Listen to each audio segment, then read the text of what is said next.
WDW Radio, your information station. Hello, everybody, and welcome to WDW Radio Live. I am Lou Mangello, and this is the WDW Newscast for Wednesday, June 5th, 2013. I'm here to help you have the best possible Disney vacation experience and bring you a little bit of Disney magic wherever you are with this live video broadcast and interactive chat every Wednesday night at 7:30 p.m. Eastern. You can come by and visit us over at WDWRadioLive.com. Also, be sure and subscribe to the podcast in iTunes and visit the blog, forums, videos, newsletter, my book, CDs, and more over at WDWRadio.com. There you can also download the free WDW Radio app for your iPhone or Android device as well.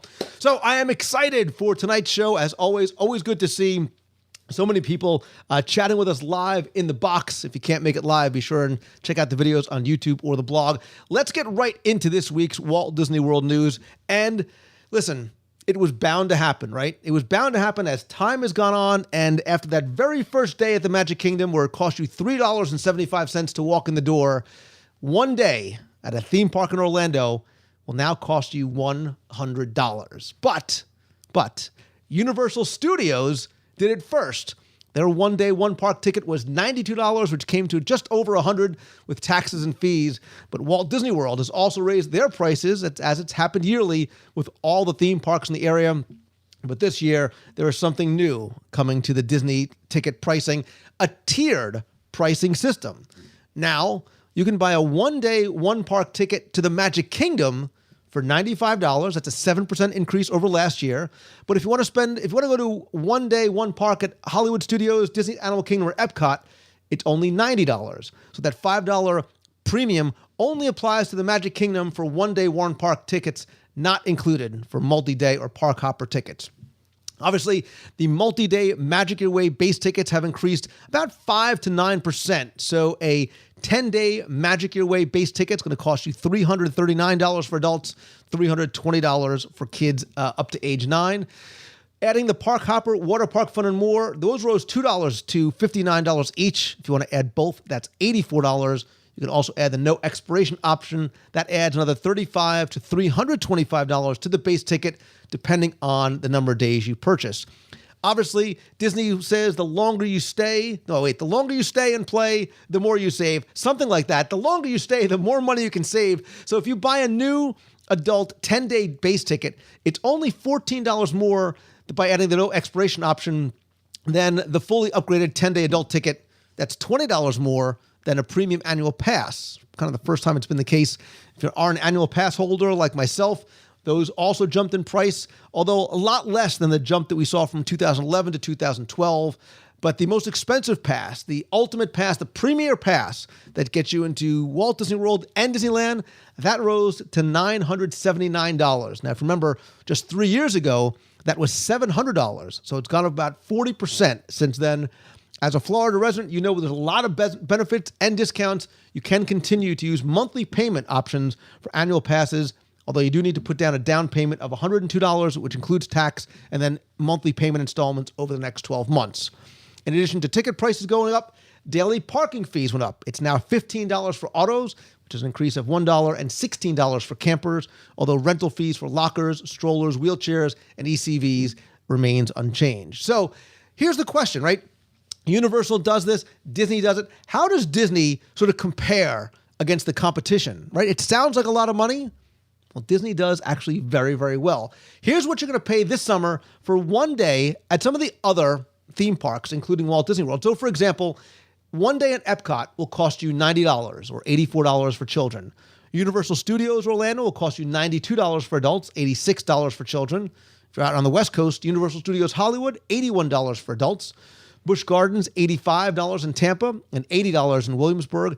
Dollywood, big discount, big savings there, $56 for adults. Six Flags Magic Mountain, $65 adults. But in terms of the major players here in Orlando, Disney is right on par and actually a little bit less than the counterpart down the street, Universal Studios. So this has really been sort of the buzz, right? Although this is something we know that comes each and every year. We know the ticket prices are coming each and every year right around this time. It depends who's going to launch it first. Again, a far cry from the A through E ticket books that we had way back when I was a kid. When you bought a ticket book, and additional tickets were anywhere from maybe 35 cents up to $1 for an A through E ticket. Well, now, if you want to spend just a day at the park, and you shouldn't just spend a day because it's not enough, it obviously makes more sense to stay more, it will cost you just under $100. So I want to know, what are your thoughts, right? What are your thoughts about the ticket prices? Again, we know that these are coming. So Delphinius says Disney's a deal compared to Universal. Kathy makes a great point. Not even in the same league as Disney. I think a lot of Disney fans agree that the experience you get at Disney is much different than one you might get over at Universal Studios. Maria R. Perez says Disney and Universal, there's no comparison. Universal's fun, but nothing like what Walt Disney World has to offer. Beatrice Feeney says, and Disney has more parks. Comparing the number of rides and attractions for the price, I agree. Disney is actually a much better deal than some of the other theme parks, right? And again, if you stay longer, right? So if you do like a 3-day multi-park pass for a family of 4, you can still get that for under $1,000. That's going to run you about $860. But my question to you, and the question I want to leave you with in terms of the tickets is, does this change at all the way you vacation, right? And if so, how? We all know the price changes are coming. It's inflation. Does it change maybe the resort you stay at? Do you maybe not stay on property? Do you stay longer? Do you stay shorter? I'd love to hear your comment in terms of how the price increase, again, that we knew is coming, how does that, if any way, change your vacation plans? Francine Epcot says, we're only talking really matter of just a couple of dollars. If you get a package deal, says Pete Altanese, not that big of a deal. If you only go for a day, it's certain. Who goes for a day? A family coming for a week of 5 has to be relatively well off in order to afford this. But I think this is where things like free dining, staying in value resorts, some of the other discounts that they have available will help offset that. You know, this is certainly where somebody like a vacation planner like Mouse Fan Travel will help you kind of crunch the numbers and say, okay, listen, I've got a family of 4. We want to stay for 5 days. What is the best way? What's the best ticket option for us to get, whether it's package or booking separately, in order for us to maximize our dollars? Do we go during free dining? Do we go another time of year when maybe the rack rates for rooms are cheaper? Again, does it alter the way you change your vacation? Now, for me, despite all the price increases over the years, and yes, I still have my collection of A through E ticket books, the one thing for me is, and mind you, I'm an annual pass holder, and just to be fully disclosed, I buy my annual pass the same as everybody else. I do not get it for free. I pay full price like anybody else coming to the parks as a Florida resident. But I've never walked out of the parks and felt as though I didn't get my money's worth. I never felt I didn't get a value for my dollar. Now, again, I'm not spending $90 per day, right? Because we buy annual passes. We're Florida residents. We pay them off over time. But I've never felt as though I am not getting my money's worth in Walt Disney World. That being said, I can't say that I say the same thing for other theme parks in the Orlando area that I've gone for a day or half a day and said, you know what, that was a lot of money for what I was able to do here. And I think that is part of the Disney difference. So Crisby 2000 says, honestly, with the increase, we're going to skip our usual single day at Universal on our next trip. But with the new additions to Orlando, so that's an interesting point, right? Crisby, you make a great point. This may prevent some of the people who say, look, I think that you visit Universal, but you vacation at Walt Disney World. I don't think people go to Universal Studios for a week-long vacation. You go to Disney for a week, and maybe you go off the beaten path, as it were, to Universal Studios for a day. Now that's going to cost you $100 per person for a family of 4, not including parking, food, souvenirs, because you got to go to Islands Adventure and get cool stuff from Harry Potter and Marvel.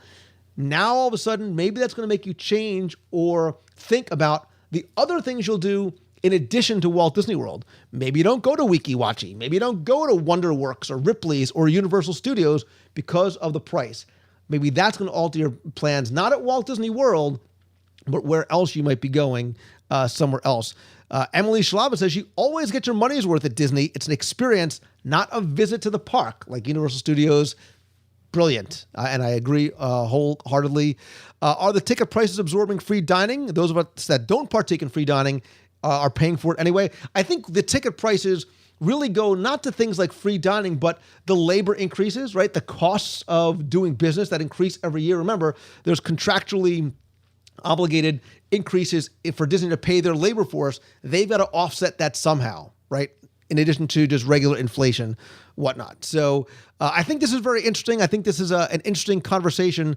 Mrs. Carr 504 says, we always feel like it's worth it. I've never felt cheated. That seems to be the general consensus. Epcot fan says, you can't really beat the ticket prices as Disney. Try buying a ticket to a theater or a concert. Right? And again, for the amount of time you'll spend in a concert or a theater versus your entire day at Walt Disney World, look, it's cheaper to go to Disney World for a day, hour per hour, you get more value than you do go into a movie, right? You'll spend $19, whatever it is, to go to see an IMAX movie for 2 hours. You'll spend, $90 for what could be a 12, 14-hour day in Walt Disney World, depending on when you go. So I would love to hear more about your thoughts about the ticket price increases. How does it change your vacation? Do you feel like you're getting a value, or does it change your experiences, not just in Walt Disney World, but going elsewhere as well? You can leave your comments on our YouTube channel at youtube.com/WDWRadio. I'll also post a video on our blog over at WDWRadio.com. Speaking of which, we're hitting a milestone actually tomorrow morning. Tonight, blog number 2,999 is going up, and at 9 a.m. tomorrow. Congratulations to everybody, and huge thanks to Christy, the manager and editor, and all the blog contributors for our 3,000th blog post going up tomorrow morning over at WDWRadio.com. Christy and the blog team is celebrating. My kudos and sincere appreciation go out to each and every one of you who's a writer, and all of you who take the time to go out and read. Be sure and check out the blog tomorrow. You can also subscribe to the blog. Get blog posts delivered free directly to your inbox. Look for the link at the top right-hand corner on the page. While you're on the site, be sure you subscribe to the podcast in iTunes. Rate and review the show there as well. And of course, please help spread the word. Let others know about it.